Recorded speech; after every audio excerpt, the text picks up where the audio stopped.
Eu gostaria já de anunciar que nós vamos fazer um movimento um pouco diferente,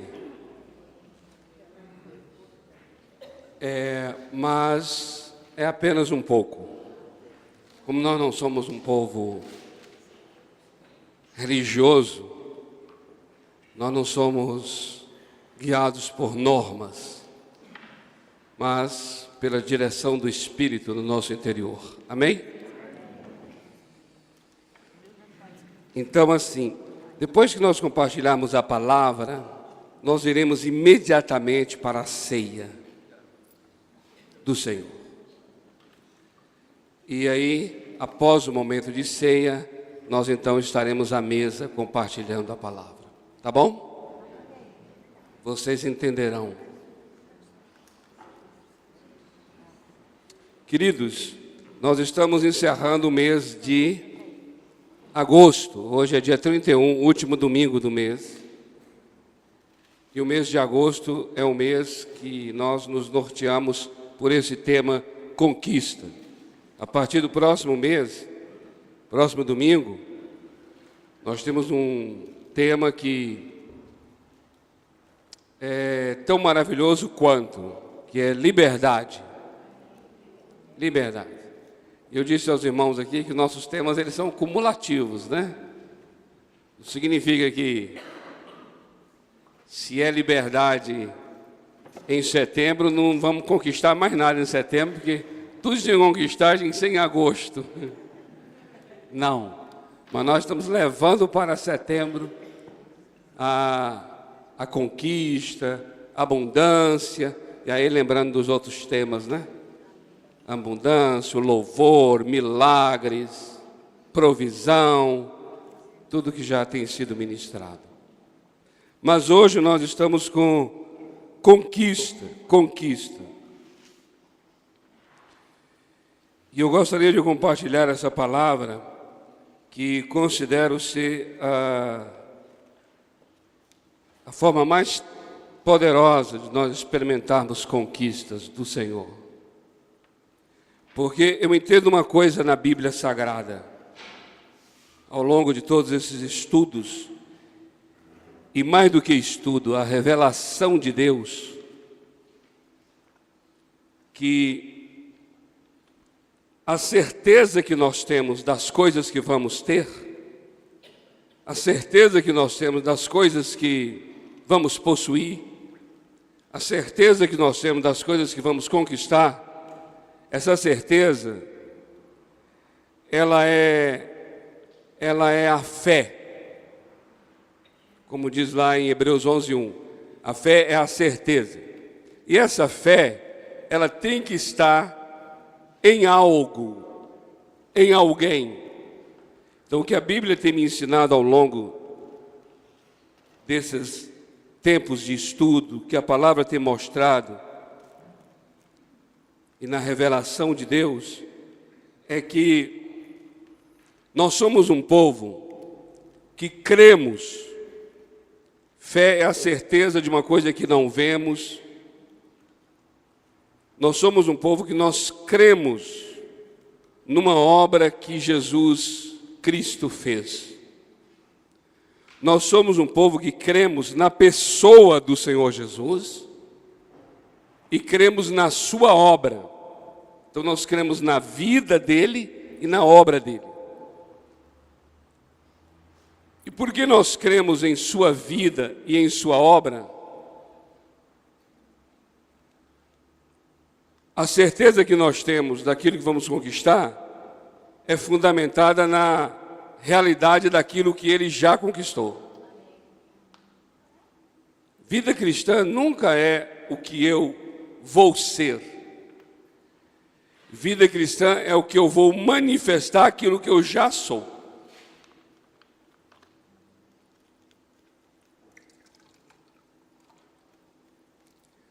E é nesse espírito que entra a questão da conquista. Conquista é algo tão tremendo nesse aspecto. Então nós temos que observar primeiro o que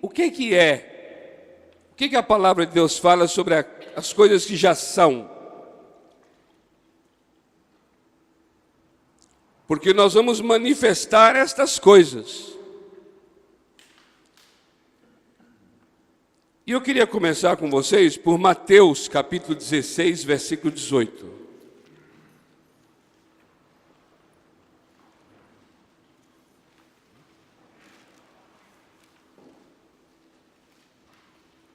Mateus 16, 18.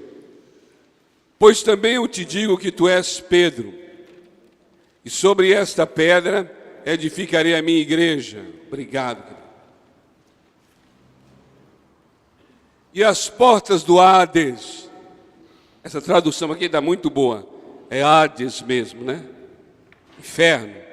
E as portas do Hades não prevalecerão contra ela. Então esse é o texto nosso de conquista, talvez um dos nossos fundamentos na área de conquista. Essa é a primeira vez em que a palavra igreja é mencionada na Bíblia. Nesse encontro que o Senhor Jesus teve com Pedro. E nesse encontro aconteceu algo muito maravilhoso. Jesus só pôde falar para Pedro isso aí, nesse momento. É interessante, viu, queridos? Amados, Jesus já havia encontrado com Pedro uma vez. Você vai ver isso lá no Evangelho de João, capítulo 1. Logo, não sei precisar aqui o versículo, mas é no final do capítulo. Jesus olha para Pedro, pela primeira vez que o encontra, e diz assim, e fala a respeito de quem ele é. Tu és Simão, filho de João. Tu serás chamado Pedro. Jesus já anuncia que em determinado momento, Simão será chamado Pedro. Que momento é esse? É esse momento do capítulo 16 de Mateus. Aqui ele não diz tu serás. Aqui ele diz tu és. Então, chegou a hora de falar que é agora que tu és Pedro. E que hora é essa? Você vai precisar ler os versos anteriores para saber que hora é essa. Essa hora é porque Jesus havia perguntado aos discípulos quem as pessoas diziam quem ele era, Jesus. E a resposta era que alguns diziam que ele era João Batista, Jeremias ou algum profeta. Ou seja, diziam aquilo que Jesus parecia ser, mas não quem Jesus era. Por quê? Parecer ser é informação que a mente pode ter. Mas dizer quem realmente ele era, tem que ser uma revelação de Deus. E aí, quando Jesus volta-se para os discípulos e fala assim, e vocês? Quem vocês dizem que eu sou? Aí Pedro diz, tu és o Cristo, o Filho do Deus vivo. Nessa hora, Jesus diz, não foi carne e sangue quem te revelou. Então ele está mostrando ali que o que Pedro está dizendo não é resultado de uma observação natural, intelectual, mental, mas é resultado de uma revelação. E aí Jesus diz, o meu Pai que está nos céus é quem te revelou isso. Nesse momento, é que Jesus então vai dizer assim, pois eu também. Aí você vai entender o também. A palavra também, você vai entender agora. Por quê? Porque antes, Pedro estava tendo uma revelação de quem era Jesus. Agora, Jesus vai trazer uma revelação de quem é Pedro. E a revelação é, tu és uma pedra. E sobre essa rocha, edificarei a minha igreja, e as portas do Hades não prevalecerão contra ela. A partir daí, Simão Bar-Jonas passou a ser conhecido como Simão Pedro. Ou seja, Deus, o Senhor Jesus, conserva o seu nome, Simão, e muda seu sobrenome.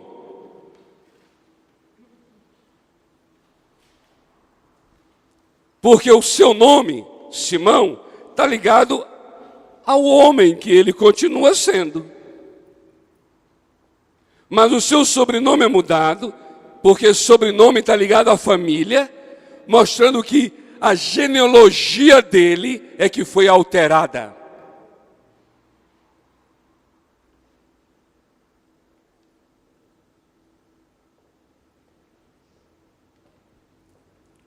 Aqui está o início da igreja e do entendimento do que é a igreja. Por isso, nós podemos compreender uma coisa, queridos. Toda conquista que já está consumada, toda conquista que já está realizada, não é aquela que ainda vai realizar. Eu estou me referindo a toda conquista que já está realizada, será sempre uma conquista da igreja, e não minha e sua, em particular.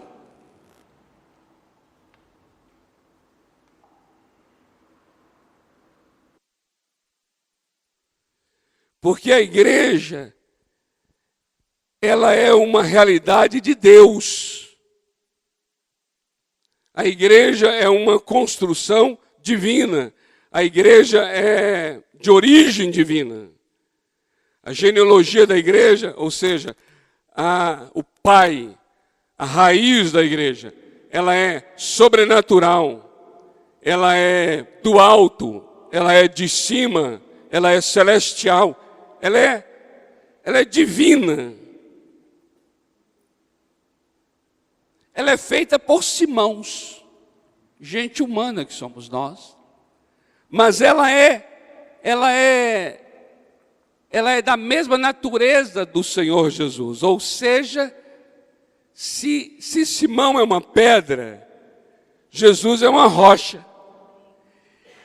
E é dessa rocha que a pedra é tirada. Ou seja, essa igreja é da mesma natureza, da mesma constituição, da mesma substância do Senhor Jesus. É exatamente lá, igualzinho que aconteceu no Éden. Quando Eva foi tirada de Adão, e Adão olha para ela e fala assim: tu és osso do meu osso, carne da minha carne. E quem é Adão? Adão é um tipo de Cristo.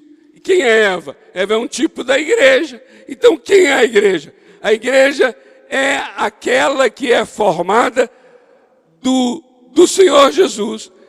Nesse caso, não é osso do seu osso, nem carne de sua carne, porque não é uma coisa física, mas é a igreja, espírito do seu espírito. Por isso, aquilo que é próprio do Senhor Jesus é próprio da igreja. Aquilo que é realizado pelo Senhor Jesus é realizado pela igreja. Aquilo que já está consumado para o Senhor Jesus já está consumado para a igreja. Amém?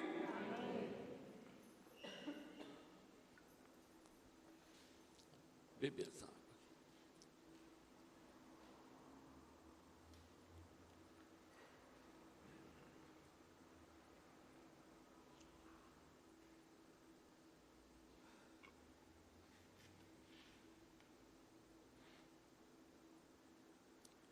Senhor amado, em nome de Jesus,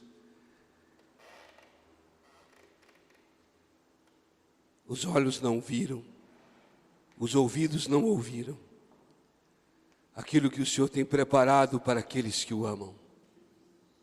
Mas o Senhor já revelou estas coisas pelo seu Espírito. Por isso eu oro agora, nesse exato momento. Espírito Santo, revela-nos estas verdades ao nosso espírito. Sejam abertos os nossos olhos para ver, para ver, para ver. Em nome do Senhor Jesus. Amém. Abra a tua Bíblia em Efésios, capítulo 1, versículo 22. Efésios 1, 22, por favor. Diz assim, que ele sujeitou todas as coisas. Esse agente que sujeita aqui é Deus, Pai. Sujeitou todas as coisas debaixo dos seus pés.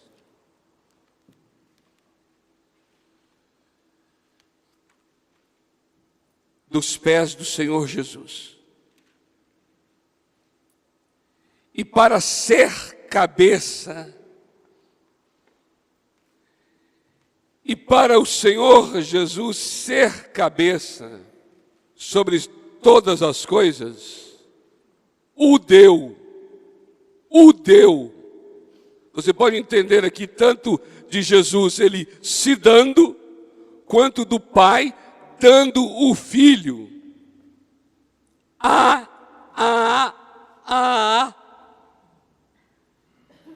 igreja. Versículo 23. Que é o seu corpo. Olha a unidade aí. Cabeça e corpo. Formando uma única pessoa. Observe. Amados, cabeça não é uma entidade. E corpo é outra entidade. Cabeça e corpo, como em você e em mim, formam uma única pessoa.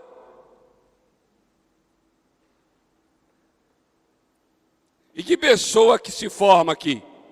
Cristo Jesus.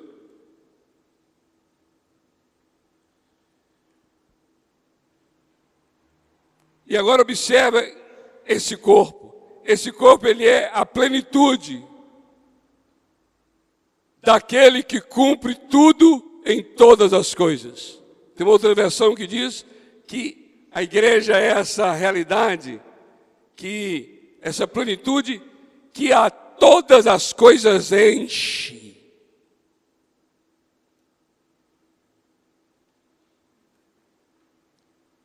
O que é para Cristo é para a sua igreja.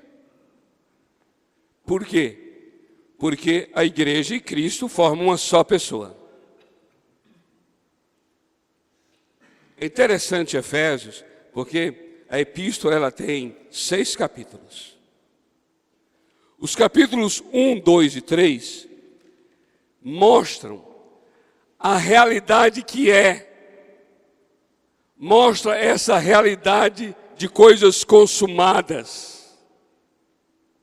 E os capítulos 4, 5 e 6 mostram a realidade do nosso dia a dia, daquilo que nós faremos. Por isso, nos capítulos 1, 2 e 3, você encontra muito falando do que em Cristo já foi feito. Mas nos capítulos 4, 5 e 6, você vai encontrar mostrando há um verbo que eu acho que se destaca nos capítulos 4, 5 e 6, que é o verbo andar, andeis. Então, por exemplo, olha só aqui, aproveitando a cadeira aqui. Na primeira parte de Efésios, estamos assentados nas regiões celestes em Cristo. A igreja está assentada. É assim que a obra de Deus terminou. foi consumada. Estar assentado quer dizer que a obra foi concluída. Terminou na glória, assentado. Nos capítulos 4, 5 e 6, eu vou então agora andar.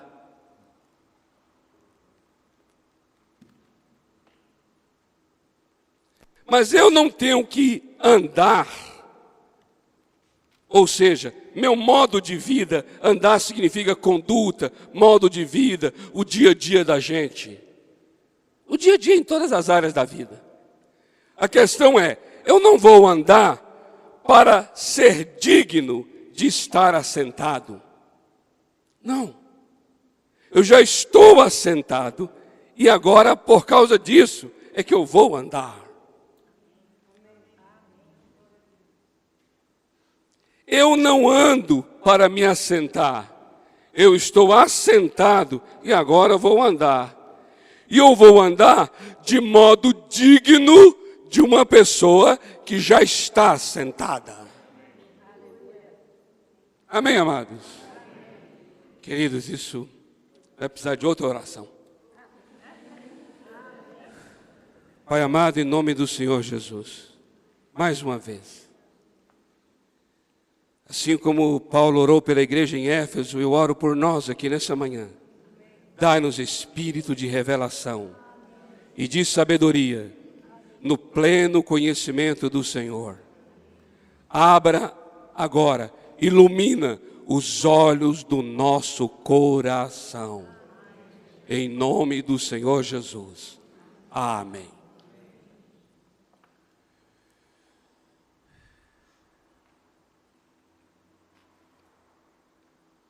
Assim é Efésios.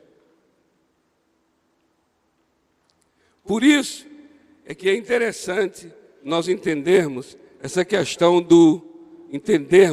termos a revelação das coisas já realizadas, das coisas já consumadas. Agora veja bem, estou falando de uma maneira, de uma realidade espiritual. Estamos falando de algo aqui que Cristo cabeça, a igreja é o seu corpo, e por isso ambos formam uma só pessoa que é Cristo. Isso é uma linguagem totalmente espiritual. É necessário então que a gente agora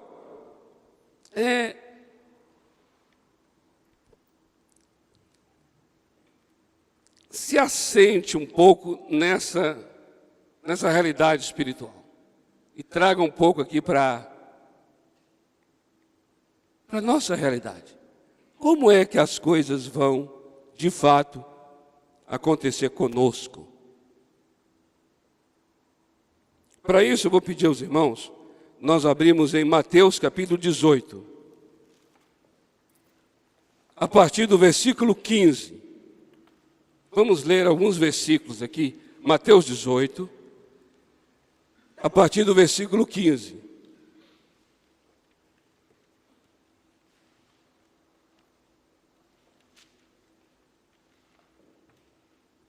Ora, se teu irmão pecar, vai, repreende-o entre ti e ele só. Se te ouvir, terás ganho o teu irmão. Mas se não te ouvir, leva ainda contigo um ou dois, para que pela boca de 2 ou 3 testemunhas, toda a palavra seja confirmada. Se recusar ouvi-los, agora presta atenção, dize-o a igreja. Então presta atenção. O que foi chamado de igreja ali agora? Nós lemos aqui o seguinte, olha os textos que nós lemos. As portas do inferno não prevalecerão contra a igreja. Depois nós lemos que Cristo, para ser o cabeça sobre todas as coisas, foi dado à igreja.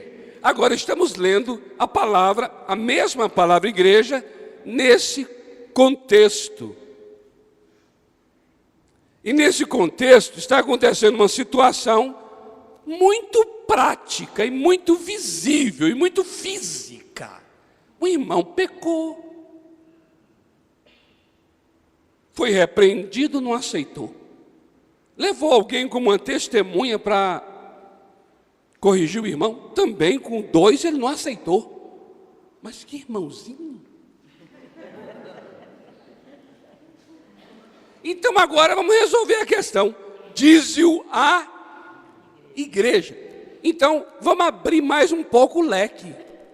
Vamos trazer mais gente. Diz-o a igreja. Então agora a palavra igreja aqui está se referindo a quem? A um grupo, a uma comunidade reunida num local.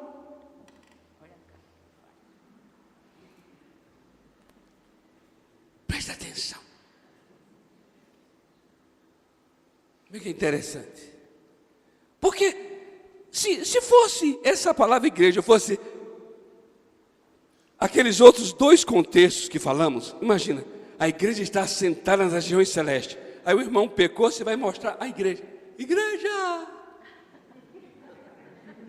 Olha ele aqui. Resistiu todo mundo, não está querendo ser corrigido. Coração duro. Igreja! Onde você está, igreja, igreja, igreja, igreja, igreja.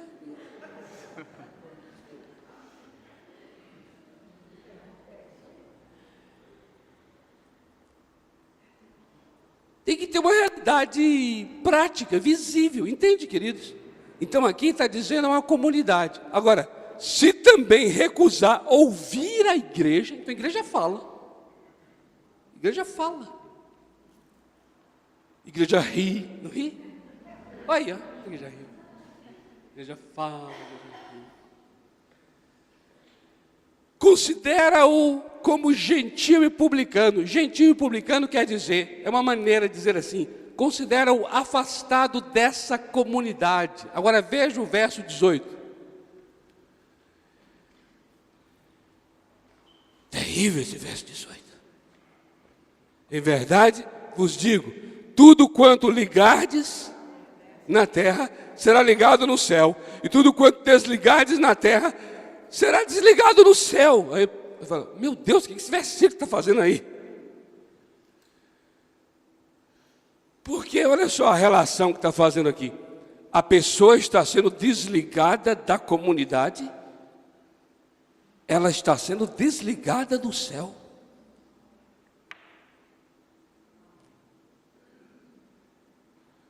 O que quer dizer o texto? O texto quer dizer assim, a realidade espiritual, essa que a gente já falou aqui, que já está consumada, a igreja celestial, a igreja que é corpo de Cristo, a igreja que é uma com Cristo. Cristo está assentado nas regiões celestes, então a igreja está assentada também. Essa realidade espiritual, olha, ela está falando agora numa linguagem mais compreensível para a realidade natural. A realidade natural são grupos, pessoas que se reúnem. Então, de alguma maneira, existe uma relação entre o que acontece com esse grupo na terra e o que acontece com essa igreja espiritual a qual estamos referindo nos céus. E aí nós podemos entender uma coisa muito tremenda, que é o seguinte: a realidade espiritual, ela ressoa na realidade física.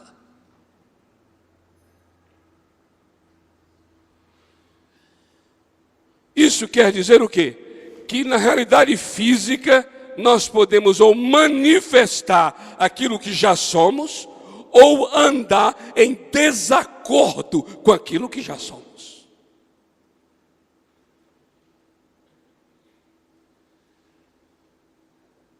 Eu queria só dar uma paradinha aqui, nesse verso 18. Não preciso abrir esse texto, mas vou mencioná-lo. 1 Coríntios 1, versículos de 10 a 13. O apóstolo Paulo está recebendo notícias de que o pessoal de Corinto, a comunidade de Corinto, a igreja de Corinto, está tendo lá grupinho. Eu sou da mesa de Paulo. Aí o outro, eu já sou da mesa de Pedro. Aí o outro, ah, não, eu já gosto mais de grupinhos. E ele diz assim, olha, estou ouvindo que entre vocês tem tido divisões, contendas, brigas. Aí no verso 13, ele faz uma pergunta inicial. Essa pergunta é assim: está porventura Cristo dividido? Essa pergunta pede uma resposta negativa. Não, não está.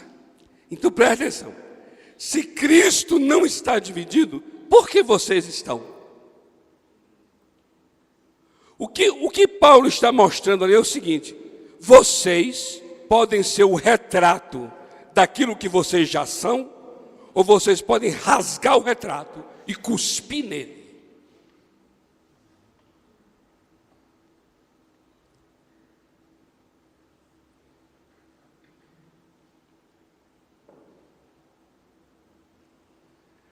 Quando Paulo diz assim, está Cristo dividido, ele está fazendo uma referência a uma realidade que já está consumada. Qual é a realidade?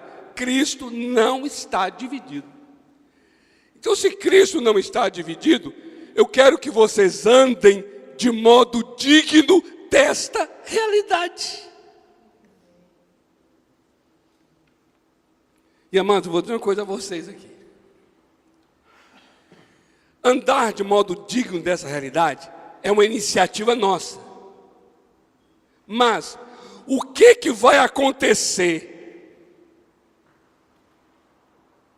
quando andamos de modo digno da realidade? O que vai acontecer é da responsabilidade só do Senhor, é da competência só do Senhor, é do poder de Deus.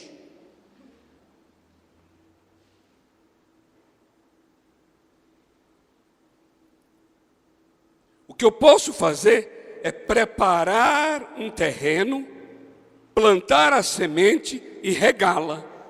Mas eu não posso fazer nada dentro da semente, porque o poder que já está dado à semente, o poder consumado da semente, o poder já realizado da semente, estava só aguardando um ambiente favorável para poder ser liberado.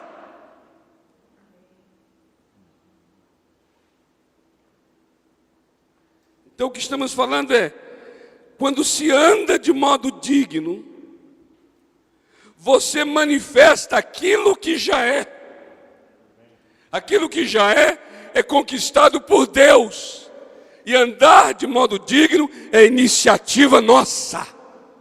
Quando andamos de modo digno, vai se manifestar toda a graça e poder que já foi dado por Deus. Não é obra humana, já foi dado por Deus. Olha só o que vai ser dito no verso 19. Ainda vos digo mais. Olha que coisa linda. Aqui está andando de modo digno com essa realidade chamada igreja. Olha aqui. Se 2 de vós na terra, não falou 1, falou 2, porque não há concordância com 1, tem que ter concordância se houver 2 ou mais.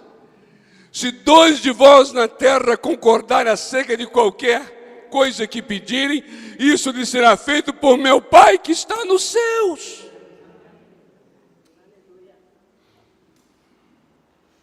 Veja o verso 20 para encerrar. Pois onde se acham 2 ou 3 reunidos em meu nome, aí estou eu no meio deles. Aleluia! Observa que ele não está dizendo assim, onde estiver uma pessoa em nome dele. Ele está dizendo, onde estiverem 2 ou 3 reunidos. Essa é a realidade da igreja. Essa é a igreja prática. Essa é a igreja local. Essa é a igreja visível. Mas você já observou o quanto essa igreja prática, essa igreja local, essa igreja visível, ela interfere, ela mexe nas coisas do céu?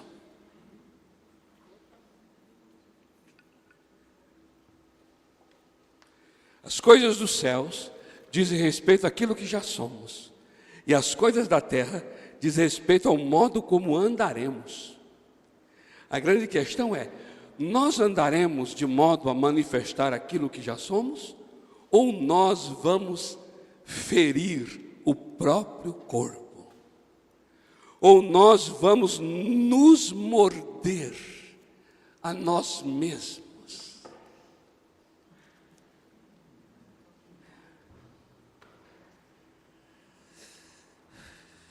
Ou nós vamos ter a insanidade de violentarmos a nós mesmos? Isso é uma coisa insana. Uma pessoa que você vê fazendo assim com ela,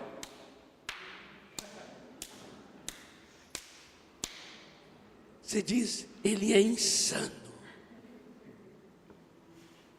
O máximo que a gente faz conosco é assim: puxa, esqueci isso aqui. É um toquezinho. Ninguém faz, puxa, esqueci isso aqui. Isso é insano. Essa insanidade nós nos encontramos. Paulo está dizendo: vocês estão divididos, vocês estão em contendas, vocês estão em invejas entre vocês, vocês estão em ciúmes entre vocês.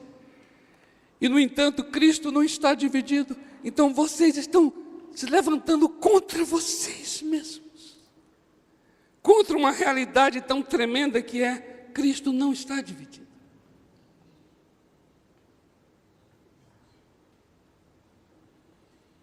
Por isso, amados, Efésios 4:1, eu disse a vocês que capítulos 1, 2 e 3 é falando dessa realidade, né? E 4, 5 e 6 é algo bem mais prático. Então observa como inicia o capítulo 4, verso 1, inicia assim: rogo-vos então, irmãos, eu, prisioneiro no Senhor, que andeis. Olha aí, a primeira declaração de Paulo, depois do capítulo 3, é essa: que andeis como é digno de quê? Da vocação. Essa palavra vocação é a palavra klesis. E a palavra igreja é eclésis. Então Paulo está dizendo assim: vocês são a igreja, essa igreja que é corpo de Cristo. Logo, vocês já são e estão em quem Cristo é e onde Cristo colocou vocês. Vocês são a eclésia. Agora eu estou aqui pedindo que vocês andem de modo digno desse chamado, dessa natureza que vocês possuem já, essa nova natureza de Cristo que vocês já possuem. Andem então de modo digno. E o que é andar de modo digno? Amados, tem muitas formas de nós praticarmos como comunidade as verdades do Evangelho. Não estamos aqui agora falando de praticarmos as verdades de modo individual. Estamos aqui falando em praticarmos as verdades do Evangelho de modo coletivo. Porque estamos falando da igreja. Estamos falando de 2 ou 3. Estamos falando de grupo. Estamos falando de algo corporativo. Está ligado a corpo de Cristo, que é a igreja. São muitas as formas, mas eu poderia apenas exemplificar para vocês. Por exemplo, não é necessário que mencione aqui na tela, não. Eu poderia exemplificar para vocês, por exemplo, Tiago 5,16, que diz assim: que devemos confessar nossos pecados uns aos outros e devemos orar uns pelos outros.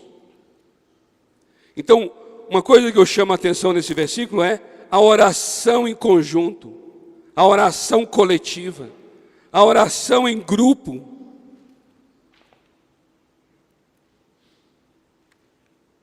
Ou seja, além daquela oração que você tem, em particular em sua casa, é necessário que você tenha a experiência da oração em grupo. Por que ter a experiência? Porque, amados, nós precisamos agir, andar de modo digno daquilo que já somos.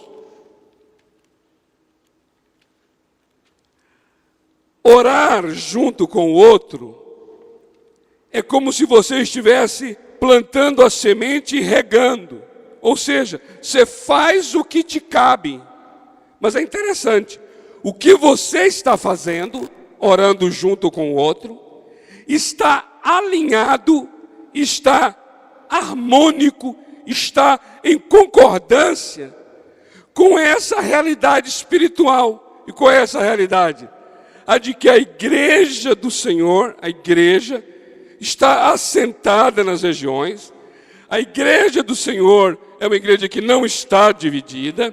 A igreja do Senhor é uma igreja cheia dos dons do Espírito Santo. Todos os dons estão na igreja. Então, quando você está orando com o irmão, você está fazendo algo em harmonia com essa realidade. O que vai acontecer?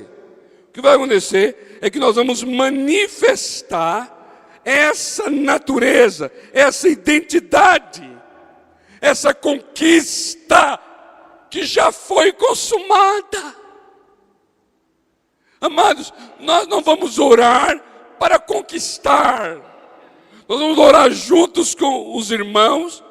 O Espírito Santo vai nos auxiliar na oração com gemidos inexprimíveis. Meu Deus, nós vamos começar a orar a vontade de Deus. Orar a vontade de Deus é orar as coisas que já foram conquistadas por Cristo Jesus. Não lute sozinho, amém? Não lute sozinho. Uma outra coisa muito prática também, que eu poderia exemplificar, é Gálatas 6:2, que diz: levai as cargas uns dos outros. Amados, não passe pelo vale sozinho. Quando você passa pelo vale sozinho, você está contrariando a natureza da igreja. Que a natureza da igreja, ela é um corpo. E a igreja já conquistou. A igreja é vencedora, porque ela é um só com Cristo. Cristo vencedor. Divida essa carga. Eu sei que essa palavra talvez contraria a personalidade de algumas pessoas, o jeito de ser de alguns, as idiosincrasias das pessoas. Ela fala assim: eu sou mais reservado. Não deixa esse jeito seu reservado te levar para a sepultura, te levar para a armadilha, te levar para ser solapado pelo inimigo, para sofrer de depressão em teu quarto, sozinho, porque você já é uma pessoa reservada. Não caia nessa armadilha. Nessa hora, pega o telefone, liga para Dora! Liga para Dora! Se a situação piora, liga para Dora! Queria que se orasse por mim. Uma das coisas mais tremendas que eu tenho na minha vida é ter gente que ora por mim e comigo. Não é porque é meu jeito de ser, não é porque isso é bom, não é porque isso é bíblico, é porque faz parte da natureza nossa. é da nossa natureza. Se é membro do corpo, então o corpo é uma coisa coletiva, então é da natureza nossa, nós somos pessoas corporativas, coletivas. Quando você não faz isso, você está se esmurrando, você está se beliscando a você mesmo, você está cortando o seu braço, você está cortando o seu braço.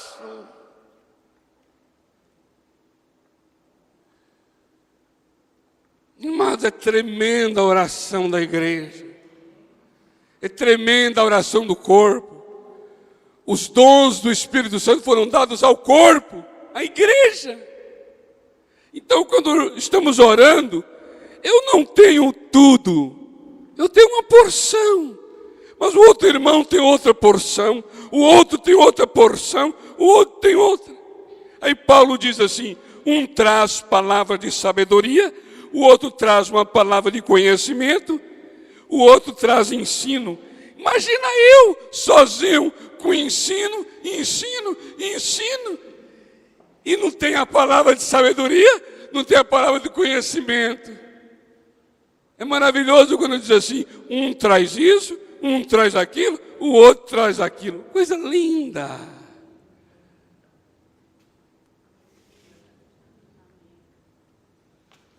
Eu vou dizer, isso não é só lindo, isso é de acordo com a natureza. A natureza de Deus, a natureza de Cristo, a mesma natureza da igreja. O que estamos falando aqui agora é de como andamos. Temos que andar de acordo com aquilo que nós somos.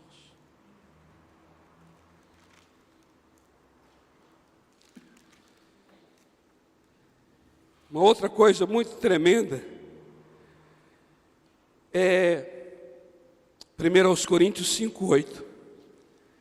Andar na verdade entre os irmãos. Uma coisa que o corpo de Cristo não suporta é a mentira, é a falsidade, é a omissão da verdade, é a malícia, é a suspeita, é o julgamento. O corpo não suporta.